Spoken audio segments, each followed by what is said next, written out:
ॐ नमो नारायणाय। नारायण। हनुमान चालीसा वर्ष नंबर। आपन तेज समारो आपे, तीनों लोक हाकते कांपे। भूत पिशाच निकट नहीं आवे, महावीर तब जब नाम सुनावे। आज हम करेंगे 25 से लेके आगे। Please repeat. नासै रोग हरे सब पीरा,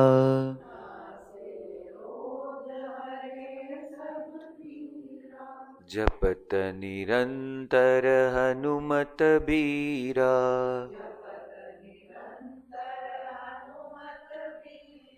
संकट ते हनुमान छुड़ावे,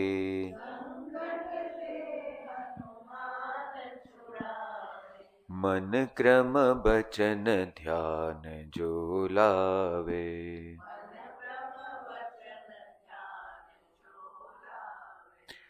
भगवान हमारे Hanuman ji, one who continuously remembers him, तो उनके जीवन में क्या क्या हो सकता है। तो ये एक फलश्रुति के हिसाब से भी हमने लेना चाहिए कि हनुमान चालीसा में फलश्रुति क्या है। फलश्रुति यानी क्या है? हनुमान चालीसा जब हम पाठ करते हैं तो उससे हमें क्या क्या बेनिफिट्स मिलते हैं, तो उसको बोलते हैं फलश्रुति। तो बोलते हैं नासै रोग हरे सब पीरा, जपत निरंतर हनुमत बीरा। तो जो भगवान हनुमान जी को याद करते हैं, तो हनुमान जी कैसे है? वीर है। तो वीर शब्द को भी हमने एक बार देखा था, फिर से हम आपको बता दें वीर शब्द कहां यूज किया जाता है। एक तो है कि जब कोई व्यक्ति कोई भी अन्याय को जब आगे जाकर के पूरी तरह से न्याय का उसके साथ लड़ाई करता है तो उसको बोलते वीर। सो अन्याय के साथ जो न्याय से लड़ता है उसको बोलते वीर। वीर। दूसरी बात है, वीर किसको कहते हैं? कि जो कठिनाई आने पर पीछे मुड़ के भाग न जाए, उसको कहते हैं वीर। फिर तीसरा वीर कौन है? बोले जो अपने जीवन को पूरे अपने प्रयत्नों से संवारता है, वह है वीर। तो अपने जीवन को अपने प्रयत्नों से संवारना, ये कई लोगों को बहुत समझता ही नहीं है। क्यों? क्योंकि बहुत हम लोग डिपेंडेंट हो गए हैं हर चीज के लिए। तो हमारे जीवन में हमने सपोर्ट तो लेना है जब जब रिक्वायरमेंट है, बट हमने डिपेंडेंट नहीं रहना है उस सपोर्ट पे पूरे जन्म के लिए। तो जो व्यक्ति जब चाहिए वो सपोर्ट लेता है, बट उस सपोर्ट पर वो पूरी तरह से निर्भर, यानी पूरी तरह से क्या रहता है, he does not depend on that support, that person forever। थोड़ी देर के लिए अगर चाहिए तो आप ले सकते हो उस सपोर्ट को, but don't become slave of anything. तो ये बात यहां कही गई है वीर के हिसाब से। फिर ऐसे भगवान का नाम जब हम जपते हैं तो बोलते क्या होता है?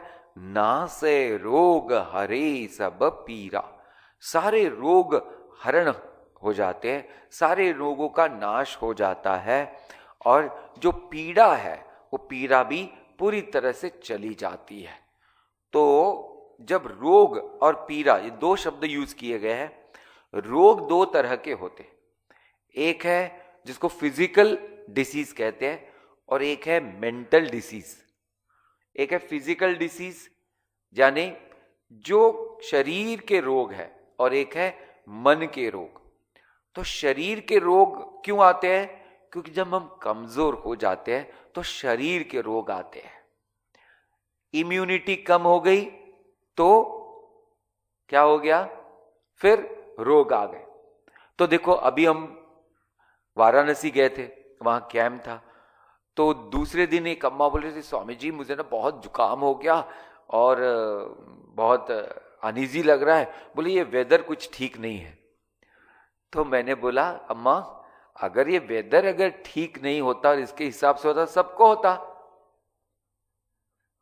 बराबर है, तो आप ही को हुआ है तो आप थोड़ा चिंतन करो और मुझे थोड़ी देर के बाद बताओ क्या हो गया। फिर चिंतन किया, फिर दूसरे सेशन के बाद मेरे पास आए अम्मा, बोले नहीं मेरी ही कमजोरी के कारण हुआ। अभी देखो पता कैसे चल गया थोड़ी देर तक विचार करने लगाया तो पता चला मेरी ही कमजोरी की वजह से हुआ। और जब हम ध्यान नहीं देते उस पर, हम जब उसके ऊपर चिंतन नहीं करते तो ऐसे लगता है कि ये जो हो रहा है वो बाहर के इन्फ्लुएंस से हो रहा है। तो इसको ध्यान देना बहुत जरूरी है कि फिजिकल रोग जो है वो हमारे अपने इम्यूनिटी पर पूरी तरह से क्या करते हैं, सपोर्ट होते हैं। हमारी इम्यूनिटी अगर बढ़िया है, if our immunity is good, then the disease does not come to all of us off and on.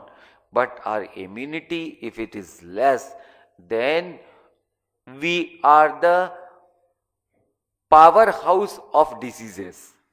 एक डिसीज आया, दूसरा डिसीज आया, तीसरा डिसीज आया, चालू ही चालू रहता है इसका। तो फिजिकल रोग तो हमको पता चल गया, अभी मेंटल रोग क्या है। मेंटल रोग दो तरह के, एक है निगेटिविटी। क्या है? Negativity itself is a great mental disease, negativity. और दूसरा है इंफीरियरिटी कॉम्प्लेक्स, अपने आप में बहुत इंफीरियर फील करना किसी भी चीज के लिए। तो ये निगेटिविटी कौन सी है? राग, द्वेष और आदि, ये है निगेटिविटी। राग, द्वेष, आदि। आदि मीन्स काम, क्रोध, लोभ, मोह, मद, मत्सर, ये है निगेटिविटीज। और इंफीरियरिटी कॉम्प्लेक्स यानी अपने आप को बहुत हीन समझना, दीन समझना, इसको बोलते हैं क्या है? यह है इंफीरियरिटी, हीन और दीनता।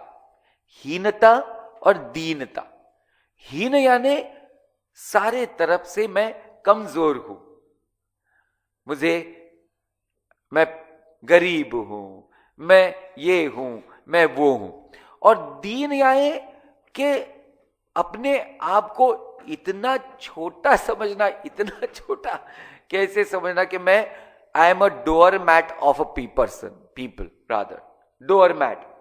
तो समझ में आ गया क्या कहना चाहता हूं मैं? तो ये इसको बोलते दीनता, दीनता। तो ये दोनों चीजों को भगवान के इस हनुमान चालीसा से पूरी तरह से भगवान का ये नाम, भगवान का ये स्मरण नाश कर देता है, नाश कर देता है। अभी ये पूछो कि ये मेंटल डिसीज आते कहां से है? कौन बोलेगा? एक है जो है निगेटिविटी और एक है इंफीरियरिटी कॉम्प्लेक्स। ये कहां से आते हैं? पहला निगेटिविटी, बोलिए सोच करके। हाँ जी, हाँ वेरी गुड अम्मा, कि जब जिस व्यक्ति को ये पता नहीं है कि मेरा जीवन ये मुझे मेरे प्रिंसिपल्स के हिसाब से जीना है, न कि दूसरों के तरफ देख करके तो जब कोई व्यक्ति इस चीज को ध्यान देगा कि मेरा जीवन ये मेरे प्रिंसिपल के हिसाब से चलने वाला है, तो जो मैं सोचूंगा वैसा मेरा जीवन होगा। इसलिए मुझे लोगों के तरफ देख करके जीवन नहीं जीना है। तो देखो क्या होता है कि जब हमने बहुत साल पहले सोचा था कि हम अभी वेदांत की शिक्षा ग्रहण करेंगे और आश्रम जाएंगे, तो सारे हमारे जब कॉलेज में हम पढ़ाते थे तो सारे कॉलेज के लोग, अरे तुम्हारे जैसा मूर्ख आदमी इस दुनिया में नहीं है, अरे भैया तुम तो अकल से पैदल हो। तो ये सब बातें बोलने लगे। अभी अगर हम उनके विचार को सोच करके हमारी जीवन पद्धति बनाएं तो कभी आगे बढ़ सकते थे। इसको ध्यान में देना। तो हमारे जो मूल्य है हमको समझना चाहिए कि ये मूल्य जो है मैंने सोच विचार करके मेरे जीवन के लिए लिए है। सोच विचार, ऐसा नहीं है कि किसी ने कहा और मैंने जल्दबाजी में इसको बोल दिया हाँ ये मैं ले लेता हूं। ये कोई जल्दबाजी का काम तो है नहीं। तो इसको क्या है, सोच विचार के बोलते हैं ना, नाप तोल करके हर चीज को अपनाना, नाप तोल करके। तो जब आपने इसको देख लिया और फिर अपनाया तो फिर कोई कुछ कहे तो फिर हमारे जीवन में जरा भी फर्क ना आना चाहिए, जरा भी नहीं। क्यों? क्योंकि जो आपने चूज किया है you are completely responsible for it, completely. तो गुरुदेव कहते थे take the whole responsibility of your own evolution on your own shoulder and do not let it be on anybody's shoulders. Very very important. So किसी और के shoulders पर अपनी responsibility नहीं होनी चाहिए। किसके shoulders पर होनी चाहिए? हमारे। तो ये एक बहुत इंपॉर्टेंट चीज है। फिर दूसरा जो बात है इंफीरियरिटी कॉम्प्लेक्स, वो कहां से आता है?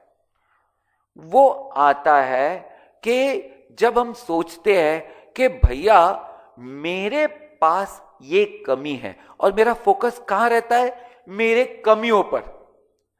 और फोकस कहां होना चाहिए? मुझ में क्या क्या है। तो फर्क समझ में आ गया?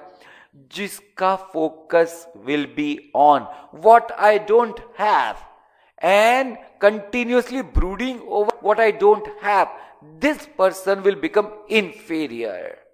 This person will have an inferiority complex. The person whose focus is on what I have will never have this sort of inferiority complex. तो इसको ध्यान में आना चाहिए कि हमारा फोकस कहां चाहिए? कि मेरे पास क्या है, न कि मेरे पास क्या नहीं है। कितना बड़ा फर्क है देखो चीज में। तो हमेशा सोचते वक्त हमारा ध्यान चाहिए कि मैं किस तरफ मेरा फोकस कर रहा हूं। तो ऐसा जो है उसका क्या होता है कि पूरा के पूरा मेंटल जो डिसीजेस है वो सारे के सारे चले जाते हैं। तो मन के रोग चले जाते हैं जिसने ये खबरदारी से भगवान को पूरी तरह से याद किया तब। अभी बोलते पीड़ा यानी पेन यानी इंग्लिश में एफ्लिक्शन। क्या है कि किसी और चीज से आपके जीवन में बड़ा ऑब्स्टैकल आ रहा है और ऑब्स्टैकल की वजह से आप आगे नहीं बढ़ रहे हैं, तो इसको बोलते पीड़ा। बहुत पीड़ा हो रही है, किसकी वजह से? तो ये तीन चीजें हैं। तो कौन से? आदि भौतिक, आदि दैविक, आध्यात्मिक। ये तीन तरह के एफ्लिक्शंस हमारे जीवन में होते हैं। तो पहला है आदि भौतिक। आदि भौतिक पीड़ा कौन सी है? तो हमारे इर्द गिर्द जो मनुष्य जाति है और इतर जो भी प्राणी हैं उनसे हमको कुछ ना कुछ पीड़ा होते रहती है। होते रहती है कि नहीं होती? पीड़ा होती रहती है। तो भगवान उस पीड़ा को पूरी तरह से नाश कर देंगे। फिर पंच महाभूत है। इस पंच महाभूतों से भी पीड़ा होती है, हो सकती है। अभी देखो भगवान का ये जो आशीर्वाद है, सबको लगा कि एक भागवत जी का जो कैंप था वाराणसी में, वहां बड़ी ठंडी होगी और बहुत सबको थोड़ा डिफिकल्टी होगी और सब लोग बहुत स्वेटर ये वो लेकर के आए। एक दिन भी स्वेटर का काम नहीं पड़ा। ऐसे सुंदर वातावरण, पूछो मत। अभी देखो, भगवान की कृपा चाहिए इसके लिए कि बस उतने दिन जब हम थे, ना गर्मी ना ठंडी, बढ़िया प्लेजेंट वातावरण, तो भगवान ने बचाया कि नहीं। तो यह है कि ऐसे ऑब्स्टेकल, पीड़ा होने से भगवान बचाते हैं। फिर दूसरा देखो कि और हो सकता था, किसी को बहुत सर्दी हो सकती थी, किसी को कुछ हो सकता था, किसी को कुछ हो सकता था। एण के न पानी बदले तो होता है, हवा बदले तो होता है, ये भी तो महाभूत है, किसी को कुछ नहीं हुआ। देखो, फिर से भगवान की कृपा हो गई। फिर आध्यात्मिक यानी अपने ही मन, बुद्धि और शरीर से जो हमको पीड़ा होती है, तो ऐसी पीड़ा किसी को हुई ही नहीं। लोग इतने दूर दूर मंदिर में जाते, वापस आते, तभी भी सब लोग बढ़िया से खुश मिजाज करके खाना पीना बढ़िया, सुनना सब भगवान का नाम और कथा। तो तीनों चीजों को क्या भगवान ने संभाला, देखो, ये बहुत इंपॉर्टेंट बात है। तो नासै रोग हरे सब पीरा, जपत निरंतर हनुमत पीरा। तो भगवान का अगर हम नाम जपते रहते तो सारे के सारे जो भी अगर संकट भी आए तो सारे के सारे दूर चले जाते हैं। अब बोलते संकट ते हनुमान छुड़ावे, मन क्रम बचन ध्यान जो लावे। अभी जब हम सोच रहे थे कि ये संकट क्या चीज है, तो संकट को हम क्या कहते हैं हमारे अपने जीवन में, कि संकट या ना है क्या होना, आपको क्या लगता है? ऑब्स्टेकल्स और हाँ जी, डिफिकल्टीज। तो संकट आना यानी हमारे प्रोग्रेस में बाधा आना, बराबर है। संकट को किस तरह से देखते हैं?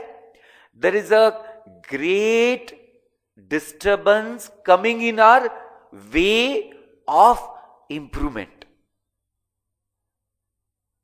वे ऑफ इंप्रूवमेंट। हमारे इस हर चीज में जो हमारी इंप्रूवमेंट हो रही है, हमारी सक्सेस हो रही है, जो भी आने चाहिए उसमें बाधा आना, तो इसको बोलते हैं संकट। संकट आ गया है, बड़ा संकट आ गया। जैसे अगर किसी ने बड़ा प्रोग्राम किया है और सडनली कुछ ऐसे हो जाए, उसको बोलते हैं संकट आ गया, ए भैया बड़ा संकट आ गया। तो जो हमारा प्रोग्रेस है उस प्रोग्रेस में बाधा आना, इसको कहते हैं संकट। तो ये संकट दो तरह के होते हैं। एक है one which comes with ignorance. जैसे इग्नोरेंस से क्या संकट आ सकता है? जैसे अभी हाल ही में वाराणसी में कैंप हुआ, इसलिए दो चार एग्जाम्पल ऐसे सहज ही आते। तो बड़ी हम लोग सब के सब त्रिवेणी संगम में स्नान करने गए और इतने सारे लोग, 70-80 लोग, तो इतनी बड़ी बस, फिर 2-3 कार ऐसे करके, और उनको पहुंचाना था फिर प्रयाग रेलवे स्टेशन पे। तो हमको पता ही नहीं कि वो प्रयाग रेलवे स्टेशन में इतनी बड़ी बस जाएगी नहीं, तो दूर रुकना पड़ा, इतना बड़ा सामान, भाई आ गया संकट। देखो, तो क्या इग्नोरेंस क्या है? पता नहीं था, या हमने पता नहीं किया था, हमने थोड़ी सी जानकारी लगाने में क्या हो गई, हमारी गलती हो गई। तो ये इग्नोरेंस से संकट आया कि नहीं? अगर ये दूसरा कि जो टिकट निकाला था और जो गाड़ी थी वो भी ऐसे खटारा स्टेशन पे आ गई थी, और वो गाड़ी भी बड़ी खटारा थी। दूसरा एक इग्नोरेंस। तो क्यों 5 घंटा वो लेट आई यहां से जहां आने वाली थी, मींस जहां से उसका स्टार्टिंग पॉइंट था 5 घंटा लेट। फिर इन लोगों की दूसरी ट्रेन दिल्ली से थी, वहां से वाराणसी, यहां वहां से वहां, फिर वो 5 घंटा लेट आई, ये चली गई दूसरी बार। संकट इग्नोरेंस की वजह से। दूसरे लोग गाड़ी से, वो ट्रेन से ही ये 5 बजे पहुंचे, बैठे शाम को, दूसरे दिन 9-9:15 बजे पहुंचे, और कुछ लोग रात को 9 बजे बैठे और 9 बजे पहुंच गए। तो ट्रेन अवेलेबल थी, इसका मतलब अच्छी भी ट्रेन थी, बट ये हो गया इग्नोरेंस। समझ में आ गया व्हाट सॉर्ट ऑफ संकट आई एम टॉकिंग अबाउट? ये है इग्नोरेंस। बच्चों के लिए क्या है? पढ़ाई ना करे। और सवाल आ गया फिर किसमें? एग्जाम में। अरे बाबा ये तो मुझे आता ही नहीं, फिर क्या करूं? क्यों? इग्नोरेंस, अज्ञान है। मैंने अपने आप से पढ़ाई नहीं की ठीक से। कोई कोई लोग होते हैं कि जिसकी शादी हो जाती है फिर उसको खाना बनाने को बोलते हैं, फिर उसको आता ही नहीं। खाना बनाने को नहीं आता भी एक संकट। अरे बाबा क्या करूं क्या करूं? फिर तो बड़ा संकट, भारी संकट है ये। तो इसको बोलते हैं संकट आना इग्नोरेंस की वजह से। दूसरा एक संकट आता है लैक ऑफ पावर। क्या है? Lack of power. तो अभी वैसे ही देखते हैं अभी लैक ऑफ पावर से संकट कैसे आता है। अभी स्टेशन पे तो आ गए, इतना सारा सामान, और वो स्टेशन पे खुली नहीं, एक भी खुली नहीं। अभी इतना सारा सामान ये लोगों का लेके कौन जाएगा? ये प्लेटफॉर्म से वो प्लेटफॉर्म पे इतना बड़ा जीना, बड़ा चढ़ के, स्टेप चढ़ के। आ गया संकट, पावर ही नहीं। लोगों को भरने तो आता है बैग, उठाने को नहीं होता है। बड़े बड़े बैग भर के लोग चलते, उनको उठाने नहीं आता है, बड़ा संकट। फिर क्या? फिर एकता ने क्या किया पता है? अम्मा के लड़की ने, जो वहां नौजवान लड़के थे उनको रिक्वेस्ट किया, भैया आज बड़ा संकट आया है, आपकी अगर मदद मिल जाए तो आप यहां से ये अम्मा का सामान उठा करके वो स्टेशन के प्लेटफॉर्म पे रख दो तो बड़ी कृपा होगी। भैया लोग तैयार हो गए और फटाफट उठा करके उधर लेके गए। ना सह रोग हरे सब पीरा, संकट ते हनुमान छुड़ावे, मन क्रम बचन ध्यान जब लावे। तो देखो संकट भी आए तो उसको भी पार करा दिया भगवान ने। तो ये बात है कि आएंगे जरूर, एण केण प्रकारेण, बट अगर आपका और हमारा विश्वास, उसमें क्या बोला है? मन क्रमन वचन ध्यान जो लावे। कि जिसका मन, वचन यानी वाणी, और ध्यान जो है और कर्म जो है वो किसके श्री चरणों में समर्पित है? ध्यान यानी समर्पितता। यहां तो जो भगवान के श्री चरणों में जिसके कर्म, जिसका मन और जिसकी वाणी समर्पित है, उसके सारे के सारे काम कैसे हो जाएंगे? सफल हो जाएंगे, सफल हो जाएंगे। तो कितनी बढ़िया बात है कि भगवान में अगर हमारा विश्वास है तो हमारा कोई काम रुकता नहीं है। थोड़ी भलाई देर जरूर हो सकती है बट अंधेर नहीं है, ये ध्यान में आना चाहिए। आगे चलते हैं, प्लीज रिपीट। सब पर राम तपस्वी राजा,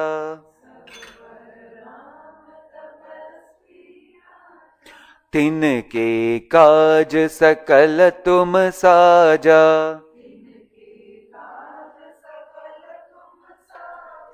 और मनोरथ जो कोई लावे, सोई अमित जीवन फल पावे। चारों युग पर ताप तुम्हारा,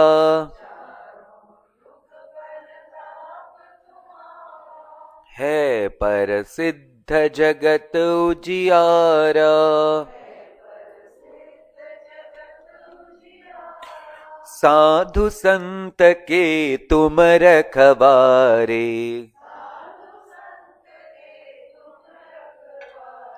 असुर निकंदन राम दुलारी।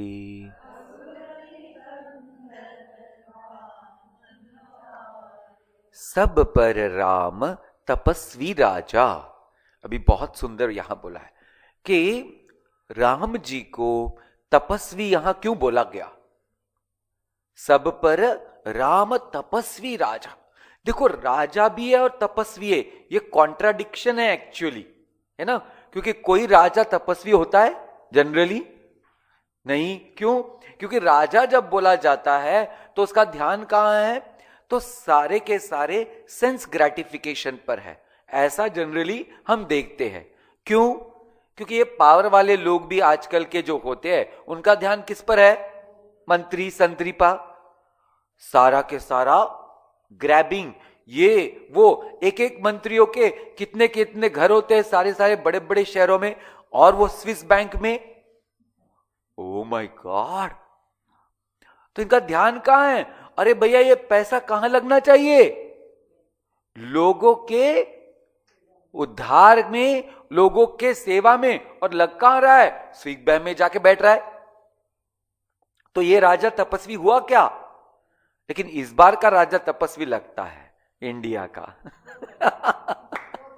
जो बिल्कुल दैट इज इंपॉर्टेंट कि ऐसा राजा मिलना भी बहुत क्या है, सौभाग्य की बात है।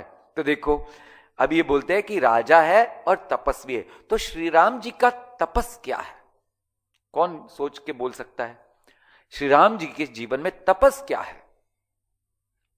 तपस ये है कि उनका धर्म में निष्ठा, ये सबसे बड़ा तपस है, इसको ध्यान में रखना।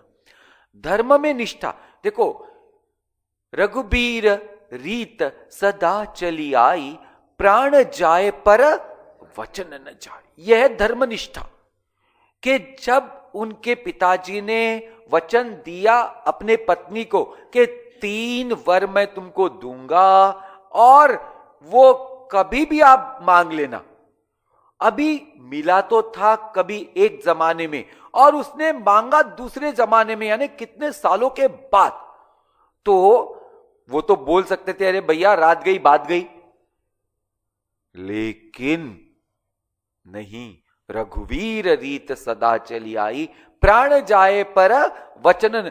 अभी आप ध्यान देना कि उन्होंने वचन दिया, लेकिन उन्होंने राम जी को कभी नहीं कहा कि तुम वनवास जाओ। देखो ये बात समझ में आई आपको कि कई ने, वो तो बोलने की स्थिति में थे ही नहीं, वो तो इतने ज्यादा घायल हो गए थे दशरथ महाराज कि वो बोलने की स्थिति में थे ही नहीं। फिर कई ने बोला कि राम जी ने पूछा कि हे माते, कि हमारे पिताश्री का ये जो हाल हुआ है ये क्यों हुआ? तो कई जी बोलते हैं कि इनका यह हाल इसलिए हुआ कि इनका तुम पर अधिक प्रेम है इसलिए। तो बोला तो क्या हुआ फिर, अधिक प्रेम है तो ऐसा क्यों हुआ? बोले अधिक प्रेम के कारण ये आपको ही राजा बनाना चाहते हैं और मेरे भरत को नहीं। तो इसलिए मैंने ये वर मांगा है जो इन्होंने मुझे दिया था कि भैया राम जो मेरे भरत के प्रोग्रेस में संकट बन के आया है उसको चला जाना चाहिए जंगल में। कितने साल तक? 14 साल तक। फिर 14 साल तक बड़ा राज्य कमाने के बाद फिर क्या रहा? फिर आ भी जाए तो फर्क नहीं पड़ता है, तब तक साम्राज्य तो पूरी तरह से भोग लिया है, ऐसे उसको लगा। और वहां जाके वो जंगल में अगर श्री राम जी रहे, उसको कोई भी शेर डाकू लुटेरे खा जाए मार दे तो भी कुछ फर्क नहीं पड़ेगा, शायद हो भी सकता है। 14 साल एक जंगल में रहना, वो भी ऐसे कहीं गांव में न रहते हुए। अच्छा भी देखो, तो धर्म की निष्ठा एक राजा ने जंगल में जाकर के भी निभाई। दूसरा था कि कोई भी शहर में जाके नहीं रहना है, देखो वो भी उन्होंने किया। तीसरा था आपका ड्रेस कैसा होना चाहिए? तो असेटिक यानी साधु का वेश होना चाहिए, और आपने जटा को भी काटना नहीं है, बाल को आपने उसको बांध करके वैसे ही रखना है। देखो कितने बड़े बड़े। जंगल में जाकर के जंगल में रहना है, यानी खाना पीना कैसे होगा? जंगल के कंदमूल के ऊपर। तपस्या है कि नहीं बोलिए? तो बड़ी तपस्या। तो ऐसा है राजा जी, राम जी ऐसे है कि जो तपस्वी है। तो बोलते हैं सब पर राम तपस्वी राजा, तिनके काज सकल तुम साजा। कि ऐसे तपस्वी राजा को पहले तो हमने पहचानना, क्योंकि जो तपस्वी होता है उसके पास तो लोग जाने से ही कतराते हैं। लोगों को किसके पास जाने को मजा आता है? देखो बहुत इंपॉर्टेंट बात है कि नहीं। लोगों को तपस्वी के पास जाने को मजा नहीं आता है, लोगों को मजा आता है जो छू मंत्र काला मंत्र खाओ, है ना। ए लोग आते हैं फिर इतने इतने इतने, भैया हमको ये दे दो, भैया हमको वो दे दो। ये लोग आ गए, आया ना बोलो। जिसको जहां बोले चलो भगवत गीता की पढ़ाई करो, क्या पढ़ाई नहीं चाहिए भैया हमको पढ़ाई, कुछ ऐसा माल बताओ कि हमको कुछ ना करते हुए हमको मिल जाए। पैसा लेना है हमको, पैसा ले लो। अरे रे रे, देखो ये बात है कि तपस्वी के पास जाने के लिए भी तपस्या के लिए क्या होना चाहिए, बड़ा प्रेम होना चाहिए। उसका एक you should able to adore that tapasya, तभी तो you should have a reverence for that tapasya, तभी तो हम तपस्या के पास जाएंगे। नहीं तो देखो आजकल के युवा लोग किसके पीछे भागते हैं, सेलिब्रिटीज के पीछे। क्यों, उनको बस दिखता है अरे क्या चमक रहा है, भागो उसके पीछे, हो गया। तो आपको ध्यान में आ रहा है कि भगवान ऐसे तपस्वी, और ऐसे तपस्वी को जान करके हनुमान जी ने अपना मन क्रम वचन ध्यान कहां रखा, उनके श्री चरणों में। ओहो, अभी देखो कि ऐसे ही जो भगवान हनुमान जी के एक भक्त हो गए जिनका नाम था रामदास जी। रघुवीर जय जय रघुवीर समर्थ, ऐसा उनका ये नारा था। तो अभी देखो वो कितने छोटे से थे, रघुवीर स्वामी यानी समर्थ रामदास स्वामी, उनका नाम था नारायण करके। क्या नाम था, नारायण। फिर वो 9 या 11 साल के बीच में उनकी आयु थी, तब वो घर से जो भाग के गए भगवान को पाने के लिए, तो एक जंगल में आके रुके जहां छोटा हनुमान जी का मंदिर था, और हनुमान जी को पूरी तरह से शरण आ गए, मन क्रम वचन पूरी तरह से। और जो हनुमान जी का नाम स्मरण किया, जो हनुमान जी का नाम स्मरण किया, तो हनुमान जी साक्षात प्रकट हुए। नासिक करके जगह है ये, नासिक गोदावरी का तट है, यानी गोदावरी के किनारे, और आज भी वो जंगल में वो जगह है जहां रामदास स्वामी ने बहुत बड़ी तपस्या की थी। तो वहां वो प्रकट हुए और उन्होंने बताया श्री राम जी का जप करो, आपके सारे के सारे काम जो है सफल हो जाएंगे। तो कौन सा काम है सबसे बड़ा मनुष्य जीवन में, भगवत प्राप्ति, वो काम सफल हो गया। फिर दूसरा काम क्या है, तो यहां इतना बड़ा साम्राज्य का स्थापना करनी थी, तो शिवाजी महाराज के गुरु है रामी स्वामी रामदास समर्थ जी। तो उन्होंने उनको भी बड़ा ज्ञान दे करके, अपनी पूरी शक्ति दे करके इस साम्राज्य को बढ़ाने के लिए बहुत मदद की, और भगवान ने वो भी काम सफल बनाया। देखो तो भगवान कैसे हर चीज को सफल बनाते हैं। तो भगवान यहां किसका काम कर रहे हैं, तपस्वी राम जी का। तो अभी हमने क्या देखना है, हमने अपने जीवन में क्या करना है, तो हमने जो भी कर्म करना है तपस्या से करना है। देखो कर्म में अगर तपस्या नहीं है तो कर्म का फल प्योर नहीं होता है। कर्म में अगर तपस्या नहीं है तो कर्म में सबसे बड़ी तपस्या क्या है, धर्म अनुष्ठान, बड़ी एक तपस्या है। कर्म में सबसे बड़ी तपस्या क्या है, धर्म अनुष्ठान, यानी धर्म से आप कर्म करो, धर्म से कर्म करो, यह बड़ी एक तपस्या है।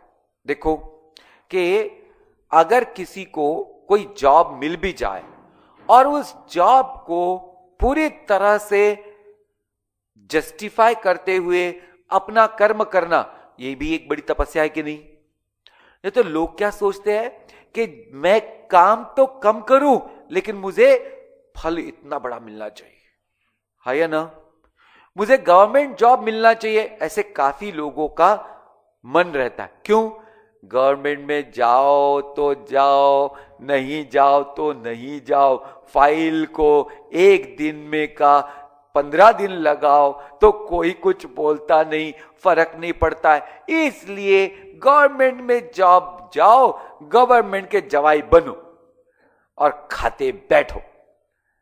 तो क्या हो गया? देखो, ये तपस्या का जॉब हुआ?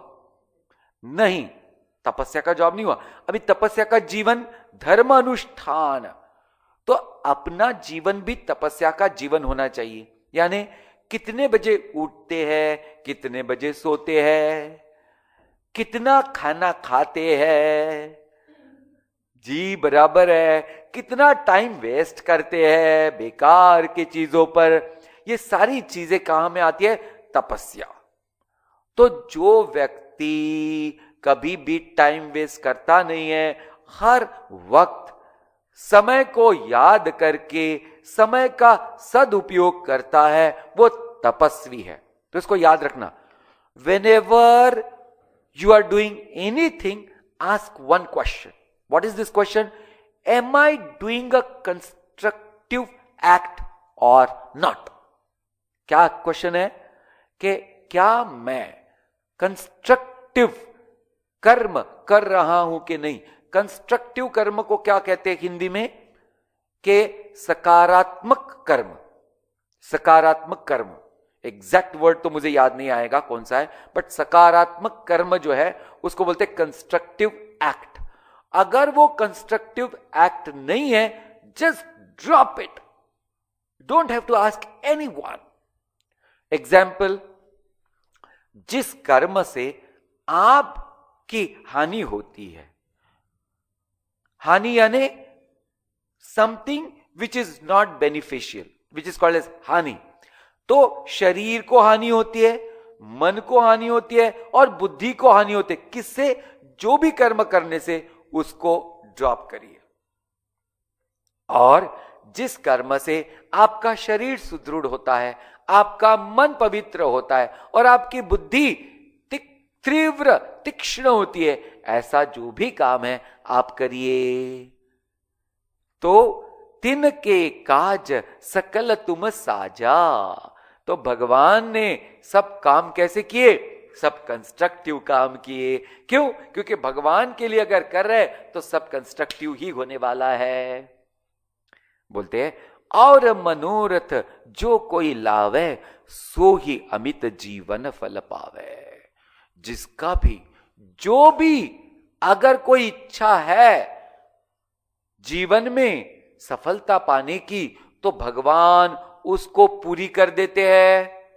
इसको बहुत इंपॉर्टेंट बात है। देखो कि जब आप धर्म अनुष्ठान से कर्म करोगे और आप अपने आप को उसमें बहुत दृढ़ रखोगे, तो हम आपको ये कह सकते हैं कि आपसे आपका सफलता जो है, आपकी सफलता कोई भी छीन नहीं सकता है, कोई भी नहीं जमाने में।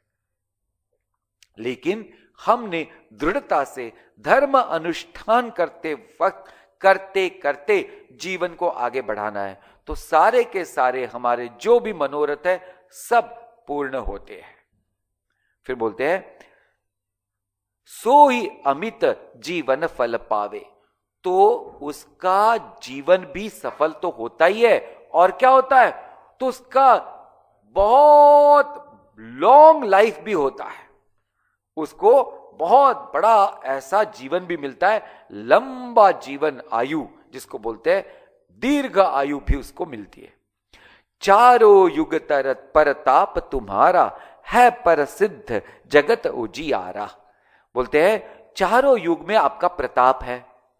तो देखो, पहले चारों युग एक तरफ से हम देखेंगे कि जो युग कहलाते, एक है सत्य युग, एक है त्रेता युग, एक है द्वापर युग और एक है, हाँ जी, कलयुग। तो आप देखो कि इनका प्रताप सब युगों में है।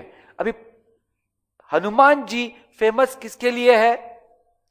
मन क्रम बचन ध्यान जो लावे। किस पर? भगवान जी पर। इसके लिए वो फेमस है।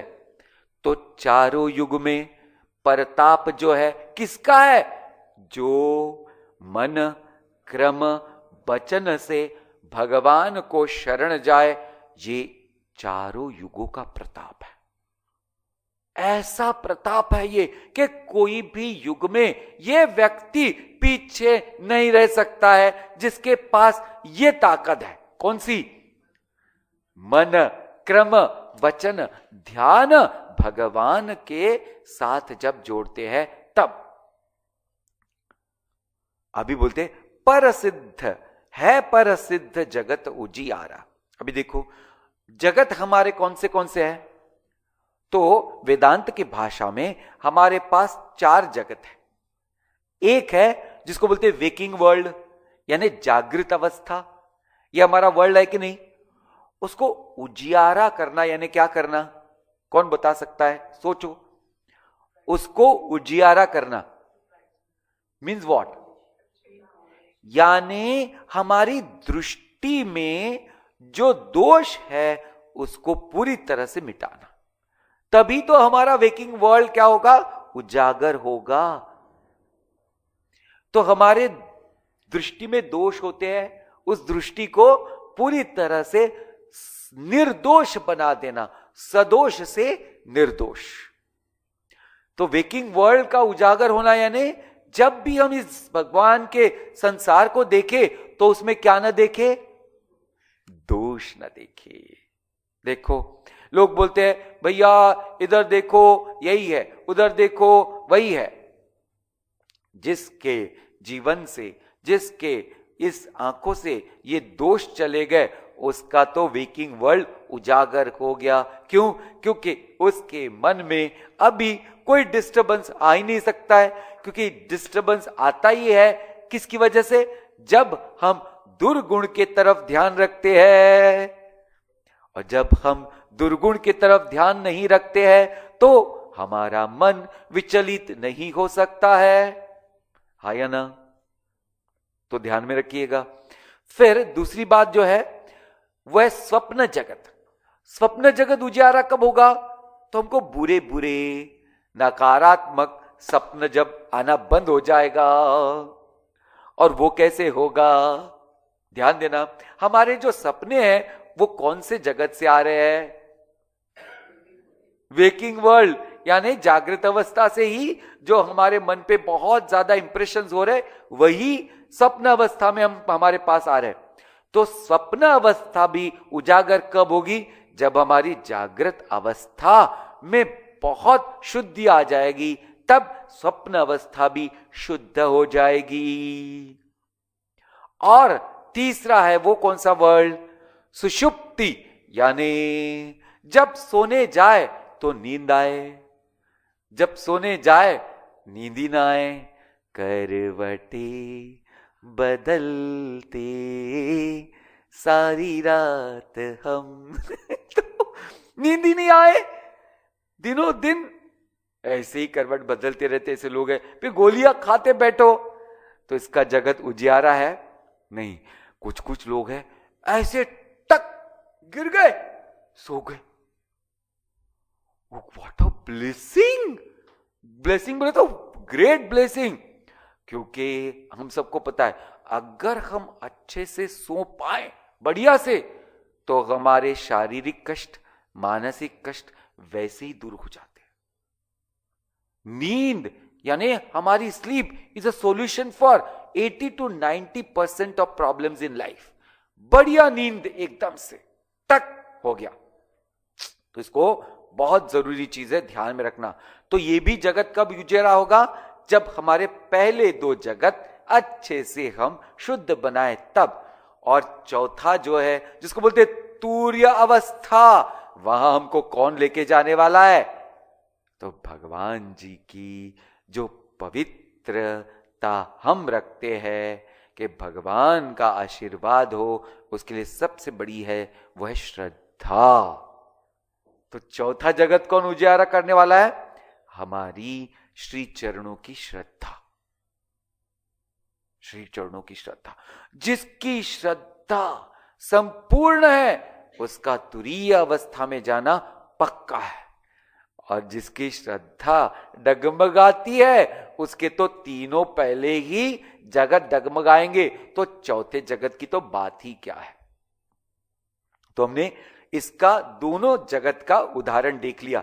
एक तो जो पुराणों के हिसाब से चार जगत है और एक है वेदांत के हिसाब से जो चार जगत है, उसके हमने देखा। साधु संत के तुम रखवारे, असुर निकंदन राम दुलारे। तो बोलते हैं साधु संत जो है वो उनके सारे के सारे रक्षण करता कौन है, तो बोले भगवान है, हनुमान जी है। अभी रामचरितमानस में संत कौन है इसके बारे में बहुत अच्छा बताया है।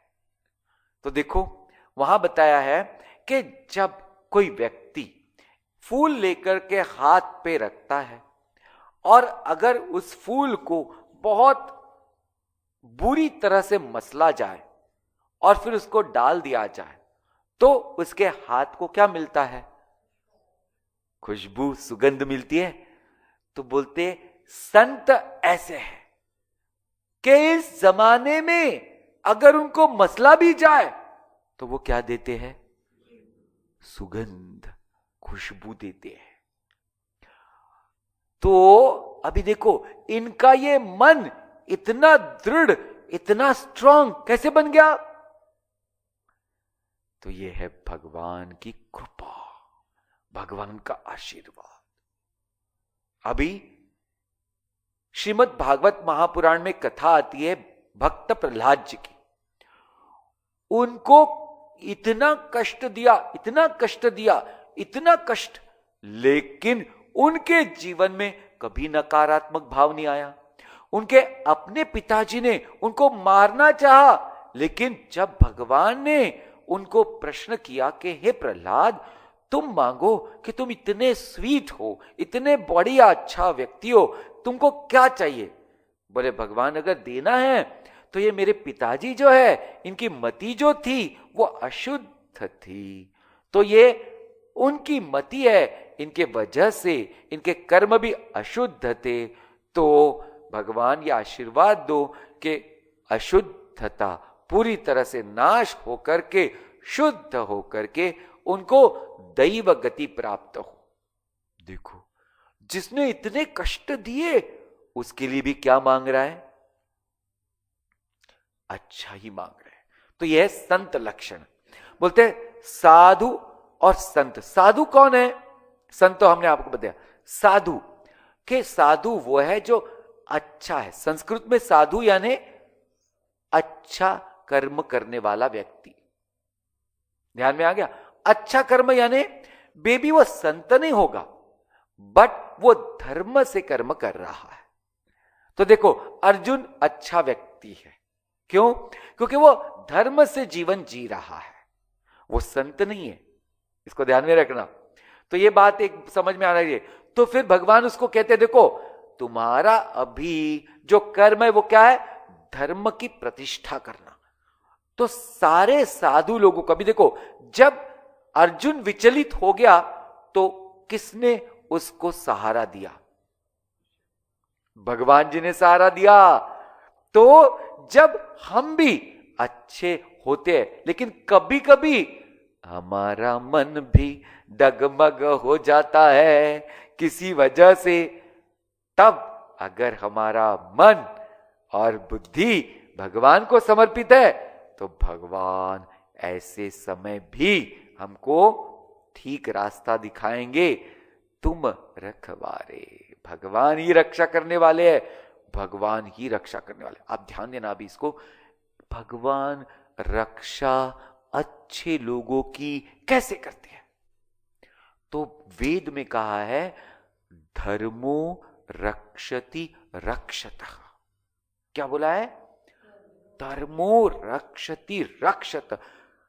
जो धर्म का रक्षण करता है उसका रक्षण धर्म करता है, इसको ध्यान में रखना। जो धर्म की रक्षा करता है उसका रक्षण कौन करता है, धर्म ही रक्षण करता है। और एक नाम ही है भगवान का है धर्म, भगवान का नाम है धर्म। तो भगवान की रक्षा करते हैं, जो धर्म की रक्षा करता है।